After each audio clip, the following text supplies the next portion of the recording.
Öncelikle kongremizin bilimsel açıdan zenginleştirilmesinde yapmış olduğunuz katkılardan dolayı, sorularınızdan, emeklerinizden ve çalışmalarınızdan dolayı tebrik ve teşekkür. Bu oturumda 10'ar dakikalık her konuşmacımızın süresi olacak. Bu hem sunum hem de soru ve cevabı kapsamaktadır. Sizlerden ricam 8 dakika gibi bir süreyi konuşmanıza ayırmanız. Kalan birkaç dakikada da soru cevapla daha interaktif hale getirebiliriz. Şimdiden tekrar teşekkür ediyorum sizlere ve oturumumuzu açmak üzere, ilk konuşmasını yapmak üzere Sayın Elif Nur Donbaloğlu'nu kürsüye davet ediyorum. Buyurun lütfen.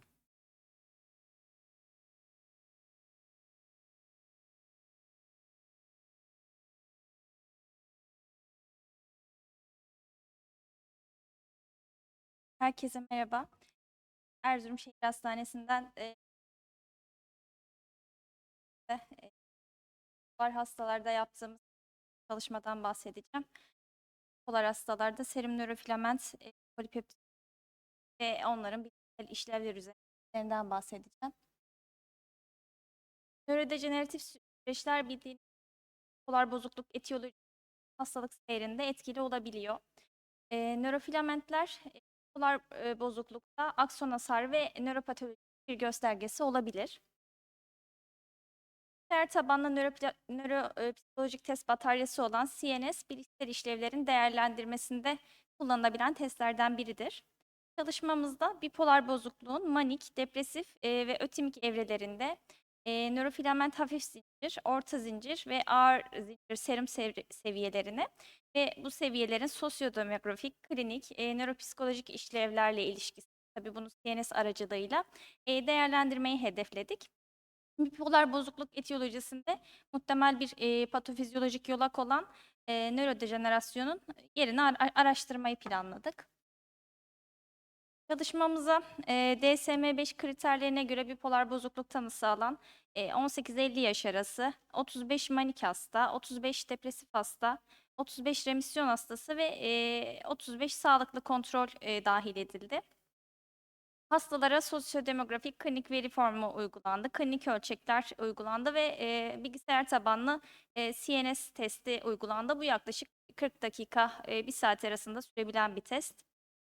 Nörofilament düzeyleri ise ELISA metoduyla değerlendirildi. CNS testi böyle bütün başlıklara bakabiliyorsunuz. Kısa, orta, uzun formları var. Bunları değerlendirebiliyorsunuz. Hasta kendi bilgisayar başında ilerliyor. Siz sadece hekim olarak yönlendirebiliyorsunuz. Sonuçlara gelecek olursak, yaş, cinsiyet, eğitim yılı ve body mass index arasında fark yoktu. Nörofilament hafif zincir düzeyleri mani ve remisyon gruplarında ve remisyon ve kontrol grupları arasında anlamlı bir farklılık gösterdi. Nörofilament düzeyi ne kadar periferde yüksek, yani periferik sıvılarda bu BOS olabilir, kan olabilir. Biz serumda baktık. Ne kadar yüksekse o kadar nörodejenerasyon lehine yorumlanabilir şeklinde düşündük.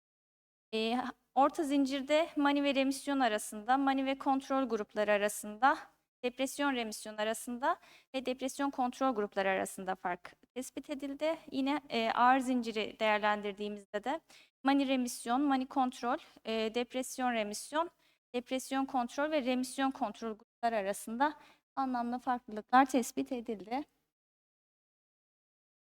Tabii bir de nörofilament düzeyleriyle bu yaptığımız bilişsel test arasındaki korelasyonu değerlendirmeye çalıştık. Nörofilament hafif zincirle alt alanlar arasında anlamlı bir bağlantı bulamadık ama nörofilament orta zincirle birlikte nörokognitif indeks, kompozit hafıza ve yürütücü işlevler arasında anlamlı farklılık vardı. Aynı zamanda nörofilament ağır zincirle de yine nörokognitif indeks, kompozit hafıza, psikomotor hız ve yürütücü işlevler arasında korelasyon ve anlamlı farklılık tespit ettik.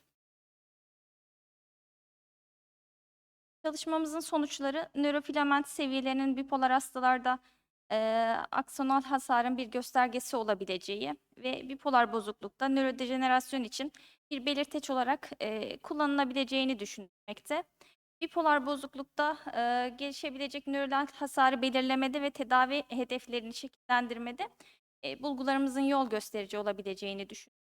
Çalışmamızın sonuçlarında da CNS nöropsikolojik test bataryasının bipolar bozuklukta bilişsel işlev bozukluklarının belirlenmesinde önemli bir yere sahip olduğunu düşündürmektedir. Dinlediğiniz için teşekkür ederim.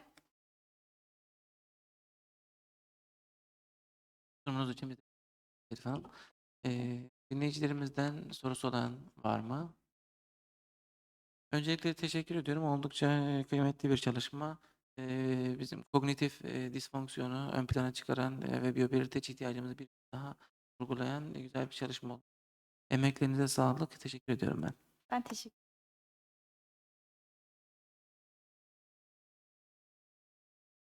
Evet, ikinci konuşmasını yapmak üzere Sayın Rabia RAKAN'ı kürsüye davet ediyorum. Buyurun lütfen.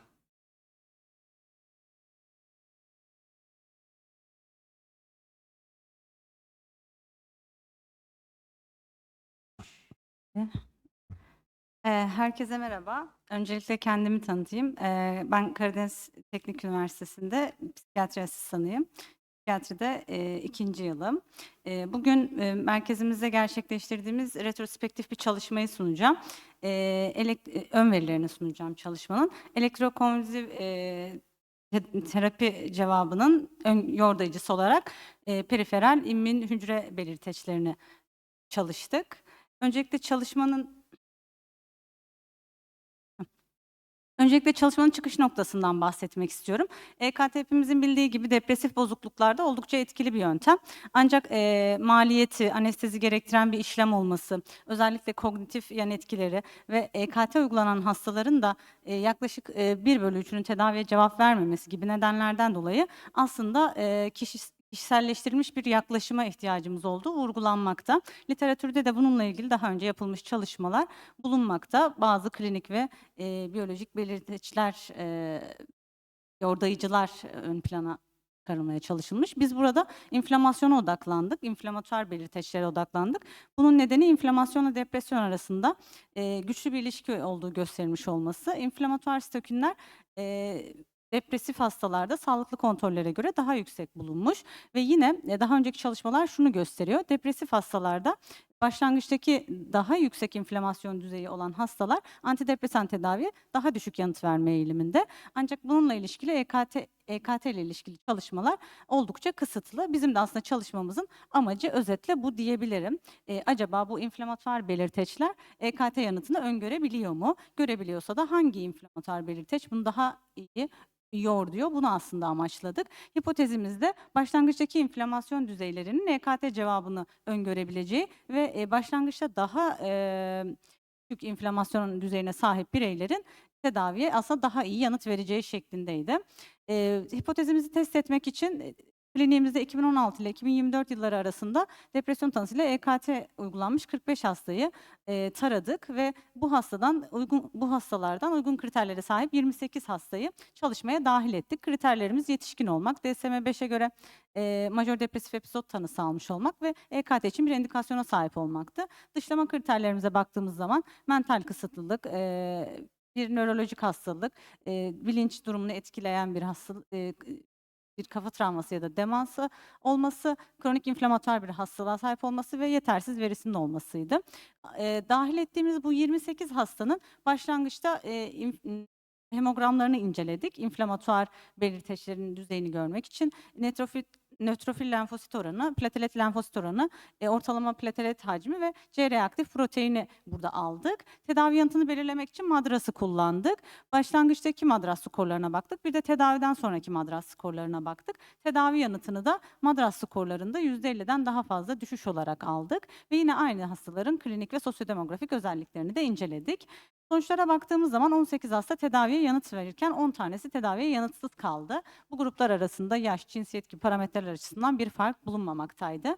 Sonuçlarda son depresif episodun süresi tedavi veren grupta diğer gruba kıyasla anlamlı derecede daha kısaydı ve yine serum MPV düzeyleri tedavi veren grupta diğer gruba göre anlam derecede daha yüksek bulundu. Diğer parametrelerde herhangi bir anlamlı sonuç bulunmadı. Korelasyon analizleri, bunu detaylı bir şekilde söylemeyeceğim. Korelasyon analizleri kısacası bize şunu gösterdi. Başlangıçtaki MPV düzeyinin yüksek olması aslında daha iyi tedavi yanıtıyla ilişkili. Tam tersi de son epizod süresinin daha uzun olması daha kötü tedavi yanıtıyla ilişkili. Korelasyon tablosu. Daha sonrasında regresyon analizi uygulandı. Acaba bu tedavi yanıtına yani buna etki eden başka bir parametre var mı diye. Bunun sonucunda da MPV'nin bağımsız önemli bir yordayıcı olduğu gösterildi. Bu da regresyon analizimizin tablosu. Şimdi bu sonuçları yorumlamak için aslında bizim ya burada iki tane bu çalışma bize iki tane çok önemli sonuç çıkardı. Bu slaytı vurgulamak istiyorum. Bunlardan birincisi depresif epizodun süresi uzadıkça EKT yanıtının kötüleştiği ve bir diğeri de başlangıçta daha yüksek MPV düzeylerine sahip bireylerin daha iyi EKT yanıtı verdiğiydi. Şimdi bu sonuçları birlikte yorumlamak için MPV'nin inflamasyonda nasıl davrandığını bilmemiz gerekiyor aslında. Burada da önemli nokta MPV'nin inflamasyonda inflamasyonun şiddetine göre davrandığı. Burada ne demek istiyorum? Bir inflamasyon durumunda inflamatuar sitokinler makrofajları uyardığında burada makrofaj çekirdeğinin ploidisi artıyor ve bununla birlikte aslında daha fazla sitoplazma üretiliyor. Daha fazla granüller, daha fazla spesifik proteinler üretiliyor. Sonuç olarak da aslında daha büyük ve daha reaktif trombositler dolaşıma verilmiş oluyor. Bu durumda tabii ki inflamasyon olduğunda MPV'nin artmasını anlamlandırabiliyoruz. Ancak daha sonra ne oluyor? Yani inflamasyon şiddetlendiğinde, inflamasyon artmaya devam ettiğinde ne oluyor? O zaman bu dolaşımda bulunan reaktif trombositler inflamatuar bölgeye ilk giden ve dolayısıyla orada ilk kullanılıp harcanan trombositler oluyor. Bunun da kan parametrelerine yansıması MPV'nin düşüşü olarak oluyor. Bu daha önce birçok çalışmada gösterilmiş. Örnek veriyorum, lupus hastalarının MPV düzeyi yüksektir ancak bir atak sırasında MPV'lerinin düştüğü gösterilmiş. Yine benzer şekilde tüberkülozda da hastalığın alevlenme dönemlerinde MPV'nin düştüğü gösterilmiş. Dolayısıyla bizim başlangıçtaki yüksek MPV düzeylerimiz aslında daha düşük bir inflamasyonu gösteriyor olabilir ve zamanla MPV'deki bu düşüş de inflamasyonun artmış olduğu anlamına gelebilir ve bu da aslında uzamış depresif atakta neden daha kötü EKT yanıtı oluyor onu da açıklayabilir.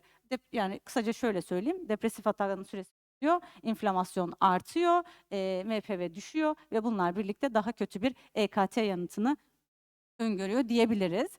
Bunları hepsini göz önünde bulundurduğumuzda MPV düzeylerinin basit ve ucuz da bir kullanılabilir bir parametre olmasıyla EKT cevabını öngörebilecek bir parametre olabileceğini düşünüyoruz. Çalışmamızın tabii çok kısıtlılığı var.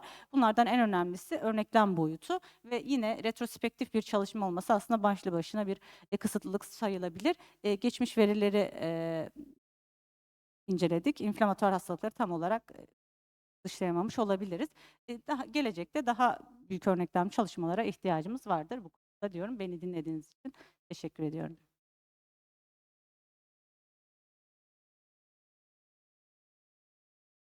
Sorunumuzdan soru var mı? Benim küçük anladığım kadarıyla tarama yaptınız. Peki şöyle bir şeyle karşılaştınız mı? EKT sonrası yeniden MPV düzeyleri ölçülmesi böyle hasta gruplarınız oldu mu? Şunu merak ediyorum aslında. Tamam, MPV'nin yüksek olması EKT cevap açısından olumlu bir şey. Ama EKT sonrasında MPV düzeylerinde bir değişim meydana geldi mi? Böyle bir gözleminiz oldu mu? Aslında biz çalışmamızda buna bakmadık. Bunun nedeni de eksik veriden dolayı daha fazla hasta dışlamamak için de açıkçası. Yani literatürde var. Yani şunu gösteriyorlar. MPV ikinci MPV demeyeyim, inflamatuar markerlar özellikle ikinci EKT'den sonra artıyor ve daha sonrasında tedavi yanıtıyla birlikte düştüğünü gösteren çalışmalar var ama biz çalışmamızda buna baktık. Teşekkür ediyorum. Ben Elinize teşekkür sağlık. ederim. Ve sunumunu yapmak üzere Oğuzhan Arat'ı kürsüye davet ediyorum. Buyurun lütfen.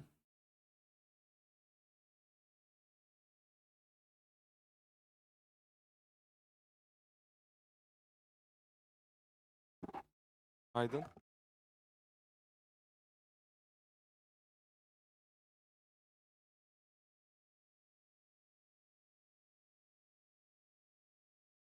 Diğer psikolog ilaç kullanımları olmayan panik atak hastalarında yaptığımız bir inceleme. Acaba hastalığın altta yatan sebeplerinden ise bir kısmını ortaya çıkarabilir miyiz ya da bu konuya da bir ışık tutabilir miyiz diye düşündük. Bizi yani bipolar bozukluk çok sık görünüyor. Yataklı yataklı servisi olanlarda özellikle manik epizotlar, yani her ne kadar depresif epizotlar hastaların yaşam boyu süreleri daha uzun olsa da depresif epizotlarla manik epizot mutlaka hastaneye geliyor. Çünkü ılımlı depresif semptomlar bazen hasta yakınları tarafından atlanabiliyor. Hastaneye başvuru olmayabiliyor ama manik epizodu mutlaka biz klinisyenler olarak da hissediyoruz hastalarla birlikte. Bu manik epizotla ilgili tabii yani biliyoruz işte biyopsikososyal bir hastalık diyoruz. Çok psikiyatrik hastalıkta olduğu gibi bipolar bozukluk için ama klinisyenler olarak tabii biraz da biraz daha bunun ötesine geçmemiz gerekiyor diye düşünüyoruz.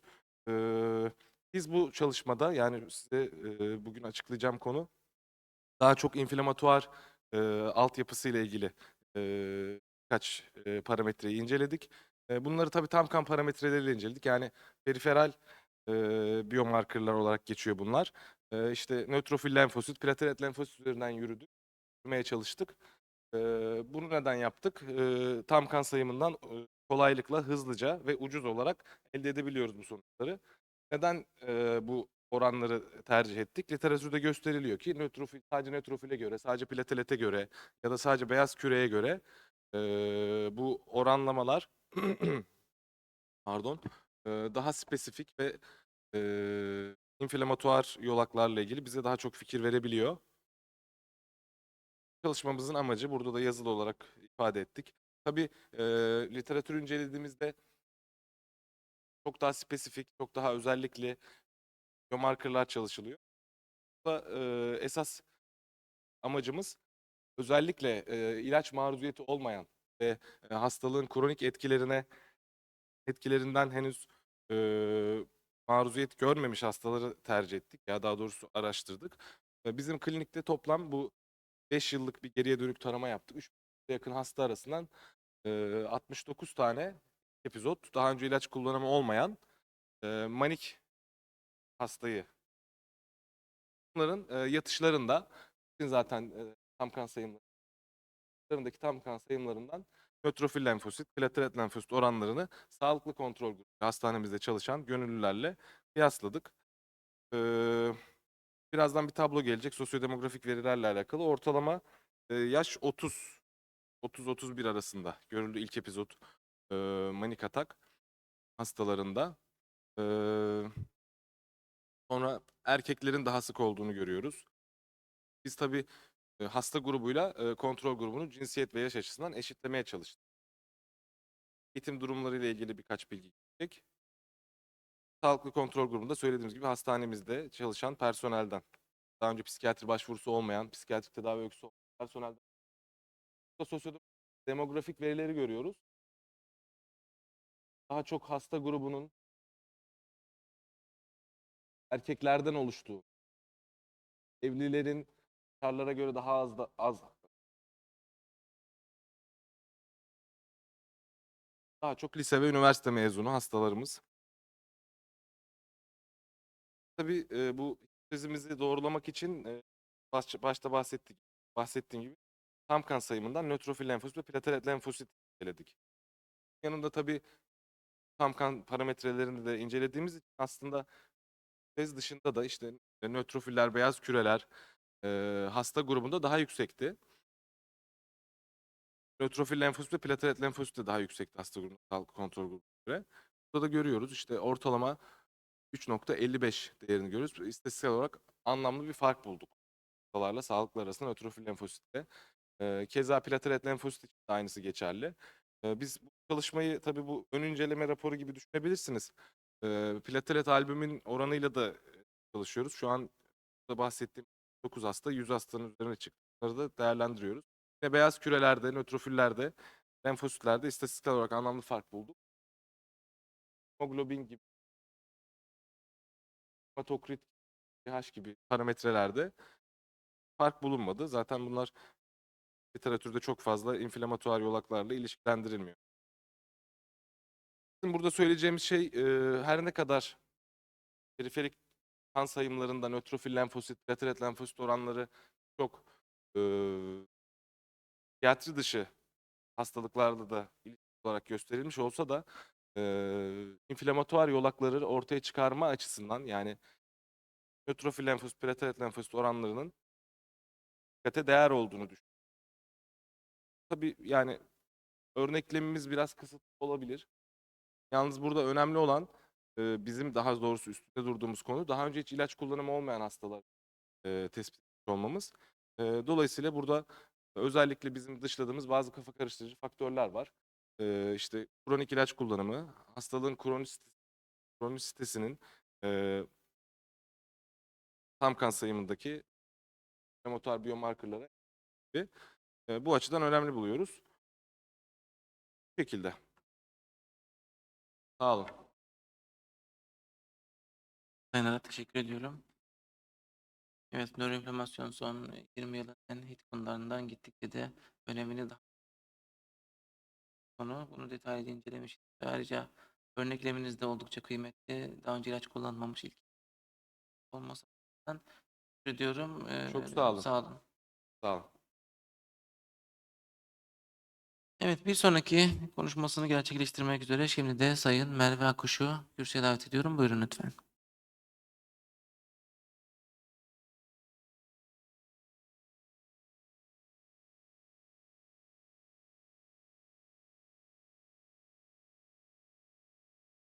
Hello again. I want to tell you about the therapeutic effect of vortioxetine mediated through hypothalamic neurogenesis in rat model of experimental depression. As you know, major depressive disorder has been associated with abnormal neurogenesis and studies in underrepresented in particular. And I want to show you some parameters, especially the energy balance and appetite markers, which were important for neurogenesis factor.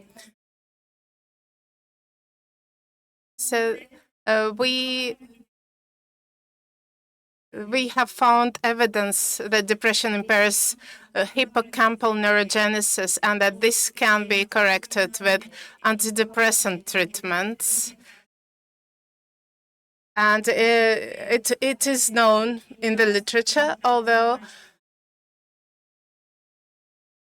the effects are not very well known.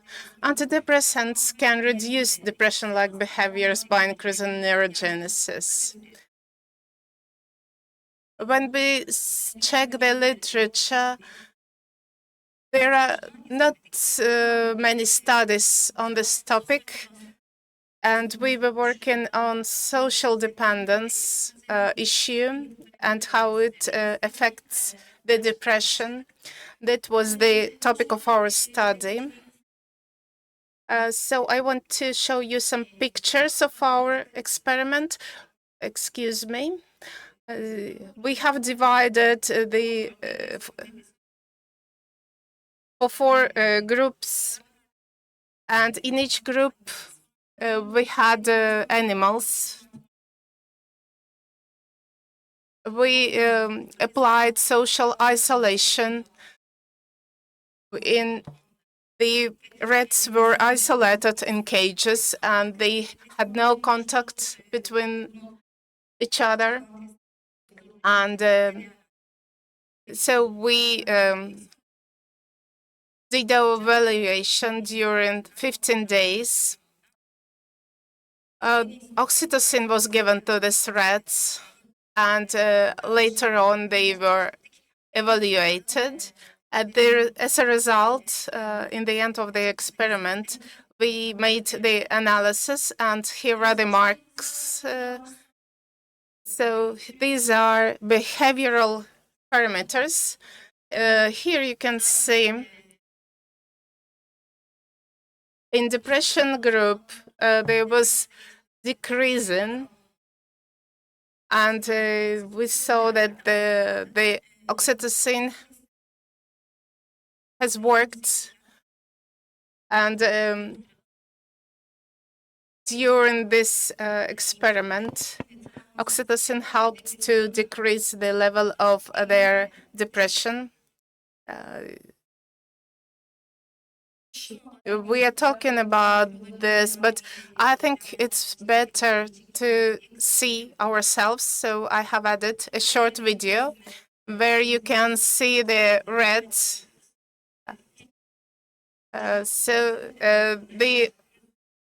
We have checked the duration of its swimming. We can change the slide. Here is the depression model. So as you see, it's not swimming and not trying to escape, which is a marker of depression. When we see the test results, the blood test results, we see differences in the groups, especially in the depression group. The values are really low, and when oxytocin was given, the values have increased. When we see the table with gene expression, as you can see, all values are low. Vortioxetine has been reported to improve depressive symptoms caused by chronic mild stress, and it was checked in our rat experiment.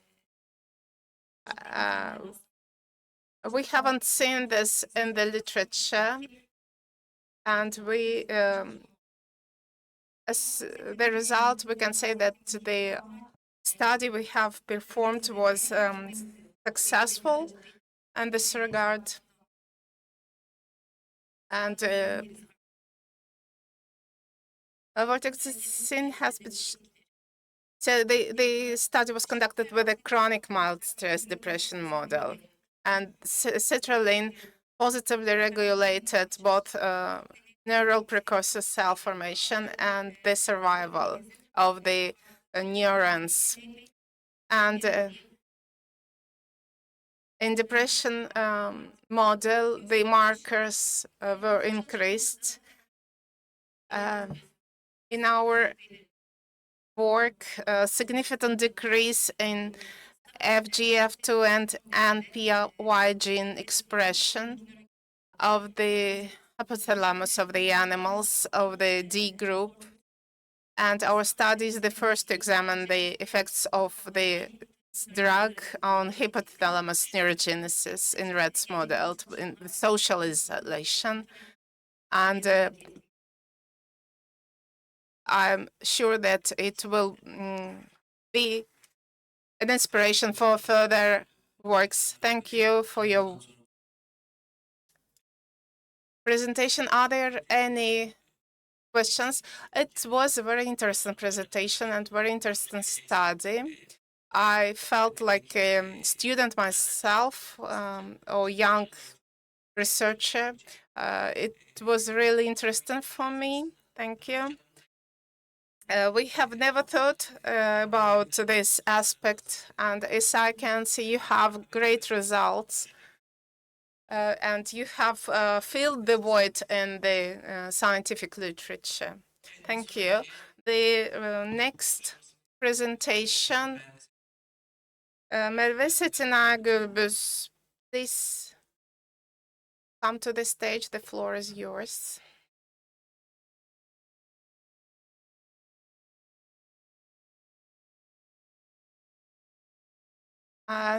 Hello, I'm Dr. Merve Setenay Gürbüz. I come from the Modest Hospital, and I want to share some information with you. As you know, there are differences between genders and psychiatric studies.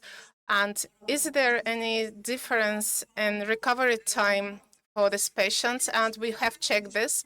Recovery is not only decreasing of symptoms, but it's also improvement of quality of life and social skills. And we have checked 162 male and 158 female patients.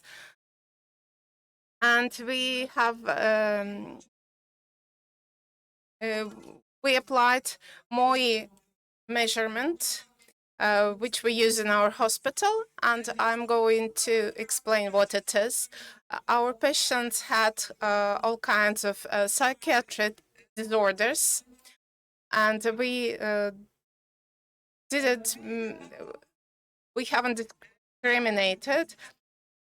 So we were interested in the patient's well-being, mental state, relationships, functionability in relationships, and participation in life.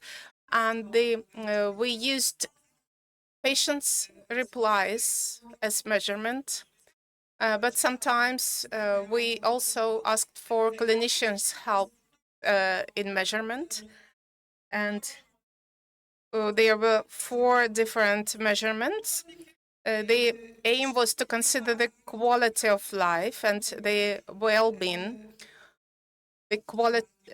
And when we measure the mental state, we also check how much the symptoms have changed and decreased, and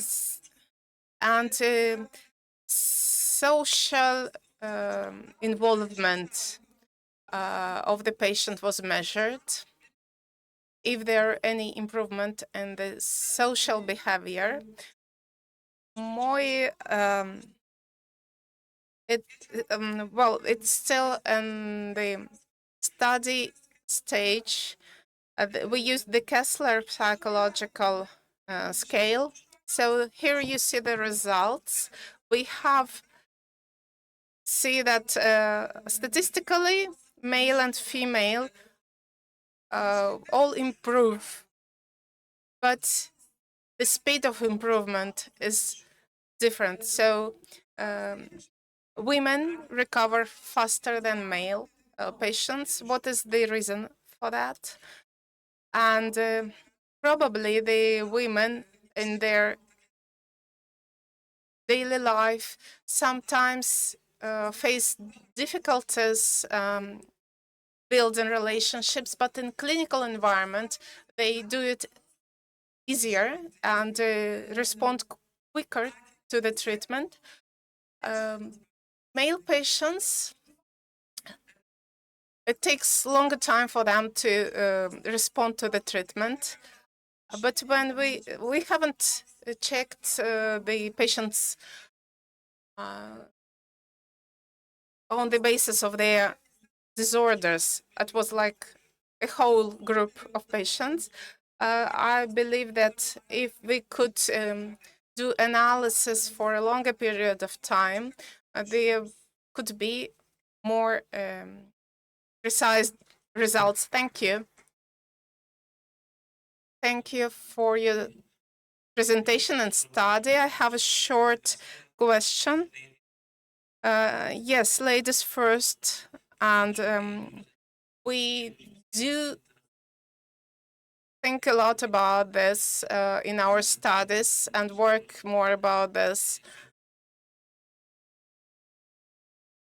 My question is, the age for the ladies, is there any difference? Well, we haven't make any difference between older and younger premenopausal, postmenopausal patients.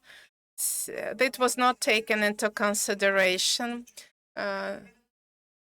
Yes, sometimes menopause may trigger some disorders and symptoms may be different. Thank you for your comment. It may be helpful in future. Thank you. And the next presentation, please take the floor. Hasan Mervan Aytaç. Hello, everyone. I come from the Istanbul University, and I'm going to talk about investigation of superoxide dismutase in cannabis and synthetic cannabinoids use disorders. Superoxide dismutase represents the most essential family of cellular defense enzymes in the body, and it plays a very important role in counteracting oxidative stress. And we know that there are four different types, and it plays important roles in mitochondrial processes. And SOD1 is primarily found in the cytosol and contains copper and zinc within the catalytic center. This gene is located in chromosome 21q22 and consists of 5 exons and 4 introns.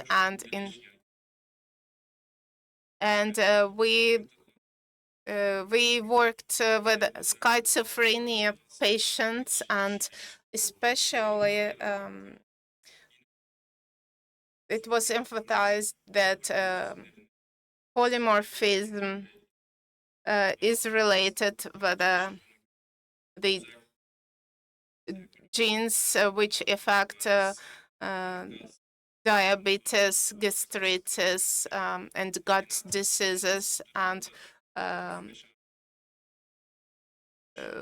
we were working on these kinds of polymorphism. We especially work with addiction issues.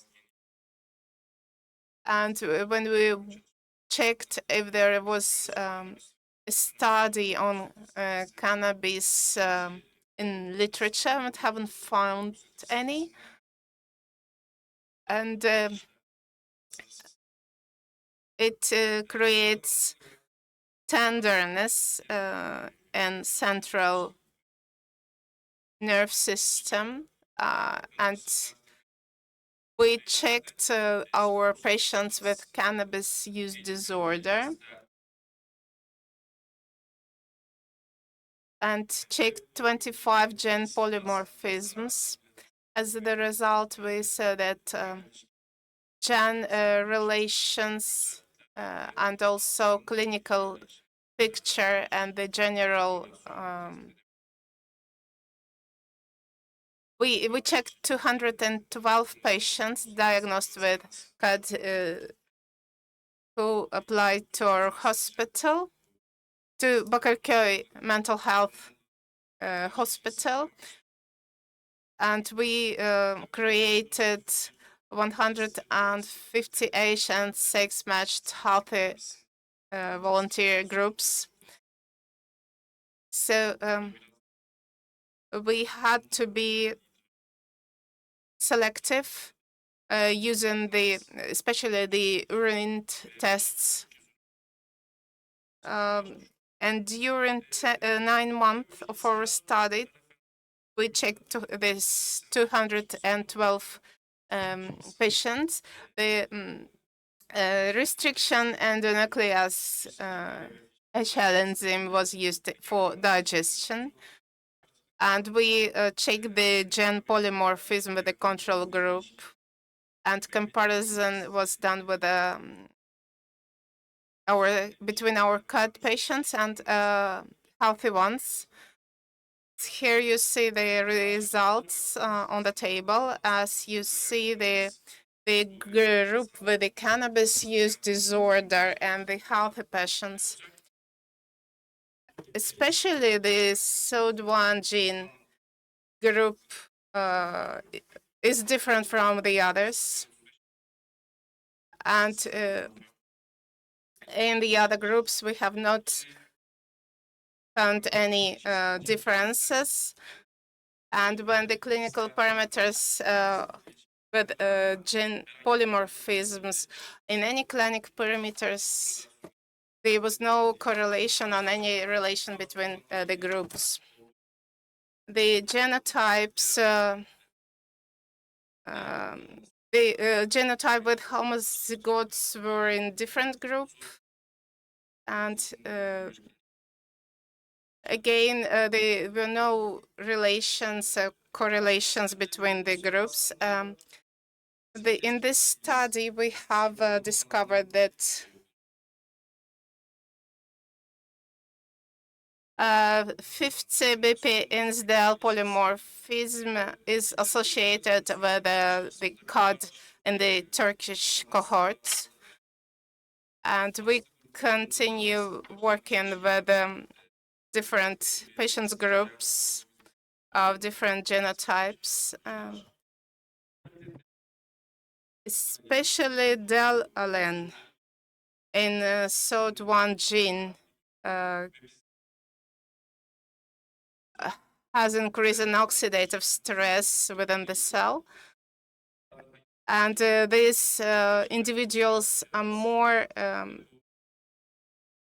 vulnerable to addictions, and DNA destruction are more frequent in such individuals. That was the results of our study. It's the first study in association with the addiction epigenetic factor study. And I believe that more studies can be done in this regard. And SOD1 50 BP gene is a biomarker for cannabis addiction vulnerability. And it can be used in further studies. Thank you.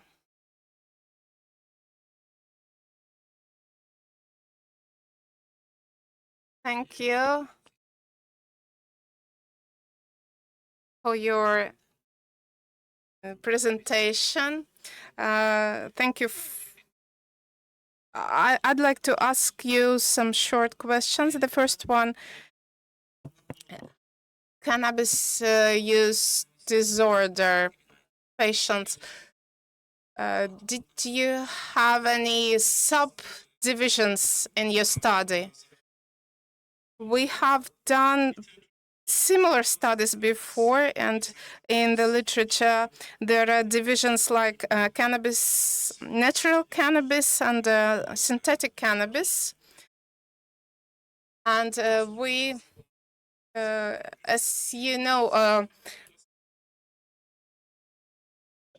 we didn't have too many patients to do such kind of subdivisions, but I had a control group with synthetic cannabis use, and I think we need some. I think this group needs to be added, as you said. Synthetic cannabis control group. Their results may be more impressive. Thank you. Cannabis is a substance which has been researched a lot in our country and everywhere, and maybe nowadays we blame cannabis for a lot of things, but it may be an important drug in future in order to treat a lot of diseases. And I want to invite to the floor the next speaker, Ayşe Döndü. Hello. I come from the Adnan Menderes University Psychiatric Department. I want to talk about polymorphism of G1639A. The mechanism is very complex. Vitamin K is found in nature as K1, K2, and there is synthetic K3. Sometimes some animals may produce K2, especially in AIMCOV, the vitamin K. Why vitamin K is important? It's a cofactor in many biochemical pathways, especially in carboxylation reactions. Vitamin K is required for gamma-glutamyl carboxylation in all vitamin K-dependent proteins. It also catalyzes the conversion of glutamic acid, and this reaction facilitates the binding of calcium to vitamin K-dependent proteins. It's also important for anti-apoptotic mitogenic myelination processes. VK acts as a cofactor in the gamma carboxylation of the glutamic acid residues of hepatic and extrahepatic, especially for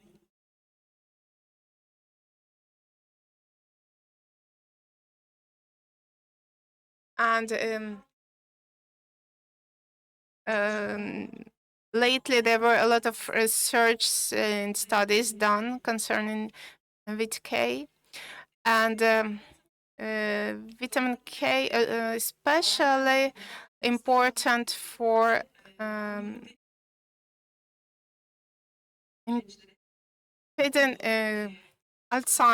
development of Alzheimer's disease, also for the processes of development of dementia and other diseases. And studies show that vitamin K is involved in sphingolipid metabolism. This and also especially it's very effective in struggling with Alzheimer's disease. And in order to become active, the gene cannot use vitamin K as cofactor. Schizophrenia and bipolar disorder are also known to impair cognitive functions, and the vitamin K, especially in microglia activation, and to prevent development of schizophrenia and Alzheimer's disease. Also in the inflammation process, and there are studies concerning this. And in recent findings, the main psychiatric diseases such as schizophrenia and bipolar disorder, and taking this into consideration, the role of vitamin K in such major psychiatric diseases. There were no studies concerning this, and that was the purpose of our study, especially in relation with struggling with the Alzheimer's disease. And we saw that we started this study and used 219 patients with dementia and Alzheimer's disease. We used the analysis with PCR, and all the tests were done. Our data is was newly ready, and I had to add it recently to my presentation. And the codominant and the dominant models, the GG genotype was used as the reference. And for the recessive model, the G/G gene, on the table you can see the data related with the schizophrenia, and which shows the that recessive gene is a risk factor for schizophrenia and also for Alzheimer's disease. Both codominant and recessive models show the difference as a risk factor. In bipolar disorder, there was no difference as a risk model. And as a result, VK2 improves neuronal health through a variety of mechanisms and identifying modifiable risk factors and their contribution to the development of psychiatric conditions is critical. And by elucidating these associations, we seek to provide foundational data for future research and potential interventions targeting vitamin K metabolism as a modifiable factor in the treatment of these disorders.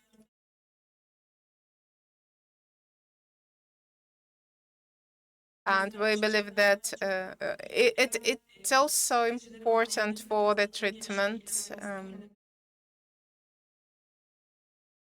But the most important, it can prevent the process of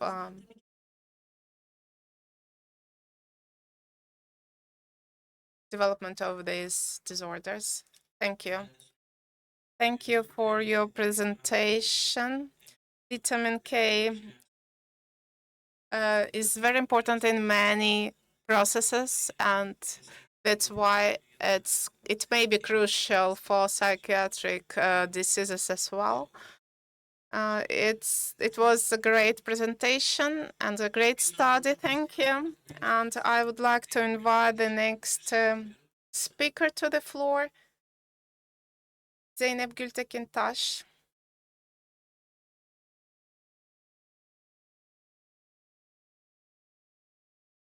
Hello, I'm Dr. Zeynep Gültekin-Taş. I'm specialized in children's psychiatry. My study about the effects of parental attitudes on cognitive distortions and self-esteem in adolescents diagnosed with obsessive-compulsive disorder. So we wanted to evaluate these adolescents with OCD. There were 83 adolescents who had never applied before. And here you see the criteria for inclusion, age, diagnosis, and voluntary participation. And the control group, again, age, no diagnosis, and voluntary participation. The teenager and the parents had to sign the forms.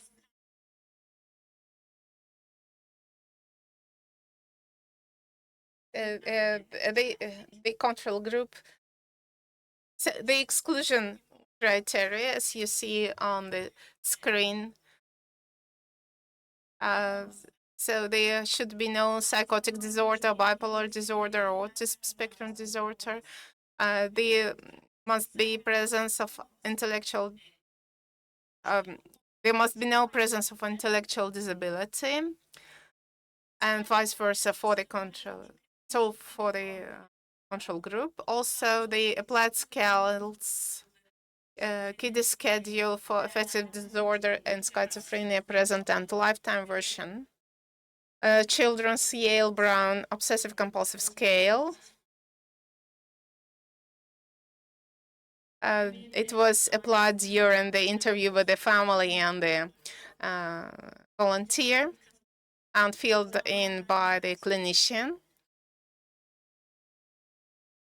Rosenberg self-esteem scale, children's negative or cognitive errors questionnaire, and parenting questionnaire. And in our study, the results, the patients, the OECD group had higher RSES scale scores compared to the control group. And the total CNC scores and the subscale scores of the individual perception and selective perception were found to be higher in the OCD case group compared to the control group. And so which shows that cognitive measures are related with the group. There was a significant positive correlation found in both the case and the control groups. Adolescents scored higher on the PSI acceptance interest dimensions were found to have higher self-esteem and use fewer cognitive distortions. And parent relations measurements. We saw that relationship within the family helps to establish self-esteem, and the OCD had lower self-esteem, and the parents the parents could especially the acceptance have the parents' acceptance has protective role in the self-esteem of the OCD patients, and parental attitudes influence individual self-esteem cognitive patterns. OCD can lead to severe distortions. Thank you for your study and your presentation. That's very important study for OCD patients. And now I'd like to conclude the session, and I want to thank all and every of our speakers. I believe that it makes our Congress richer. Thank you.